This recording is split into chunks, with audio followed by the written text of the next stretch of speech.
जय हिंद दोस्तों, स्वागत है आपका आपके अपने चैनल स्टडी ब्लास्टर पर। और मेरा नाम है दिनेश आर्य। उम्मीद करते हैं कि आपकी रेलवे ग्रुप डी की तैयारी बहुत अच्छे से चल रही होगी। और इस वीडियो में हम बात करने वाले हैं भाषाओं से संबंधित जितने भी क्वेश्चन यहाँ पर आपके अभी तक के रेलवे ग्रुप डी में पूछे गए हैं, और साथ ही साथ आगे इस भाषाओं वाले टॉपिक से कितने क्वेश्चन और बन सकते हैं, वो सभी क्वेश्चन हम आपको इस वीडियो में डिस्कस करने वाले हैं। और रेलवे ग्रुप डी के 4th फेज़ वाले और साथ ही साथ हमारे हुबली जोन वाले जितने भी कैंडिडेट्स का एग्जाम यहाँ पर 6 और 11 अक्टूबर को है, वो हमारे इन वीडियोज़ की सीरीज़ को ज़रूर देखें।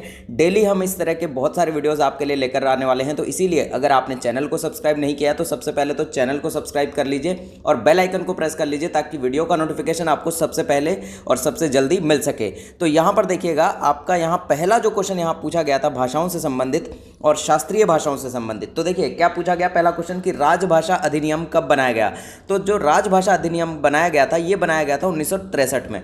यानी कि क्वेश्चन आपसे अगर ऐसा पूछा जाएगा कि कब पारित किया गया, जो राजभाषा अधिनियम है कब पारित किया गया, तो 1963 में। लेकिन क्वेश्चन यहाँ पर दूसरा अगर आपसे पूछा जाए कि राजभाषा अधिनियम कब लागू किया गया, तो आपका आंसर होगा यहाँ पर 1965। दोनों क्वेश्चन ध्यान रखिएगा, कब बना यानी कि कब पारित किया गया और कब लागू हुआ, दोनों बातें यहाँ पर आपको ध्यान रखनी है।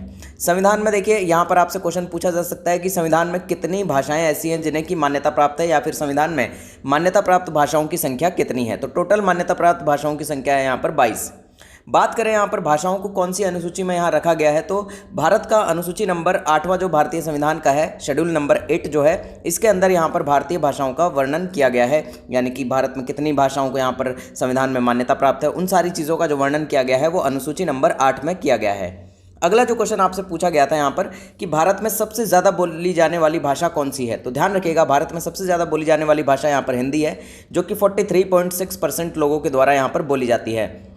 दूसरी यहाँ पर पूछा जा सकता है, देखिए दूसरी भी ध्यान रखिएगा, दूसरी सबसे ज़्यादा बोली जाने वाली भाषा जो भारत की है वो है बंगाली, और यहाँ बंगाली जो है 8.6% लोगों के द्वारा यहाँ पर भारत में बोली जाती है। तीसरी भाषा अगर हम बात करें तो तीसरी भाषा यहाँ पर जो हो जाती है सबसे ज़्यादा जो भारत में बोली जाती है वो है मराठी। ठीक है, तीनों भाषाओं को ध्यान रखिएगा, HBM यानी कि हिंदी, बंगाली और यहाँ पर मराठी। दूसरा यहाँ पर क्वेश्चन देखिए क्या पूछा गया कि तमिलनाडु की भाषा जो है तमिल, वो किस शैली की है। बहुत ही अच्छा क्वेश्चन, शास्त्रीय भाषाओं के जो प्रश्न बनते हैं उनसे यहाँ पर क्वेश्चन पूछा गया। तो यहाँ पर देखिएगा, जो तमिलनाडु की यहाँ पर जो तमिल भाषा है वो है यहाँ पर द्रविड़ शैली की। ये क्वेश्चन आपसे ग्रुप डी के अंदर पूछा गया। अगला क्वेश्चन यहाँ देखिए, यहाँ पर एक और क्वेश्चन आपसे बन सकता है कि केंद्रीय भारतीय भाषा संस्थान कहाँ पर स्थित है। तो ध्यान रखिएगा, केंद्रीय भारतीय भाषा संस्थान जो है वो मैसूर में यहाँ पर स्थित है। और आप सभी को कमेंट बॉक्स में कमेंट करके बताना है कि मैसूर यहाँ पर किस राज्य में है। जहाँ पर आप एग्जाम देने जा रहे हैं ना, जिस जोन का 5th फेज़ वाले, ध्यान रखिए हुबली जोन वाले, ये उसी के आसपास है मैसूर। और मुझे कमेंट बॉक्स में आपका यहाँ पर जवाब सभी लोगों का चाहिए होगा, क्योंकि मैंने आपको जब हुबली जोन से आपको किस जगह पर पोस्टिंग मिलेगी, वहाँ पर मैंने आपको मैसूर भी यहाँ पर बताया था कि किस जगह स्थित है मैसूर। अगला क्वेश्चन यहाँ देखिए, लाल बहादुर शास्त्री संस्कृत विश्वविद्यालय कहाँ पर है। तो ये है नई दिल्ली के अंदर। ये क्वेश्चन भी पूछा गया। अब ये क्वेश्चन देखिए इस तरह से भी ध्यान रखिएगा कि जो लाल बहादुर शास्त्री संस्कृत यूनिवर्सिटी है, हमारी संस्कृत विश्वविद्यालय है, इसकी स्थापना कब की गई, तो 1962 में की गई। अब यहाँ देखिए शास्त्रीय भाषाओं से जो प्रश्न और बन सकते हैं उन्हें भी ध्यान रखिएगा, क्योंकि शास्त्रीय भाषाएं आपसे पूछी जा सकती हैं कि कुल शास्त्रीय भाषाएं कितनी हैं। तो कुल शास्त्रीय भाषाएं हमारे भारत में 6 हैं। और यहाँ पर कौन सी भाषा को कब यहाँ पर शास्त्रीय भाषा घोषित किया गया, वो भी यहाँ पर देखिए पूरा सन के साथ हमने आपको लिख दिया है। तो जो सबसे पहले यहाँ पर शास्त्रीय भाषा घोषित की गई वो है तमिल, जिसे कि 2005 में यहाँ पर शास्त्रीय भाषा घोषित किया गया। दूसरा है यहाँ पर कन्नड़, जिसे कि 2008 में मान्यता मिली। तीसरी यहाँ पर मलयालम है, जिसे कि 2013 में, और यहाँ पर संस्कृत है 2005 में, तेलुगु 2018 और ओडिया यहाँ पर 2014। तो ये 6 भाषाएँ हैं जिन्हें कि यहाँ पर शास्त्रीय भाषाएँ में जो है स्थान दिया गया है। अगला क्वेश्चन देखिएगा यहाँ पर, नेक्स्ट क्वेश्चन है यहाँ पर कि मौलाना अबुल कलाम आज़ाद उर्दू विश्वविद्यालय कहाँ पर है।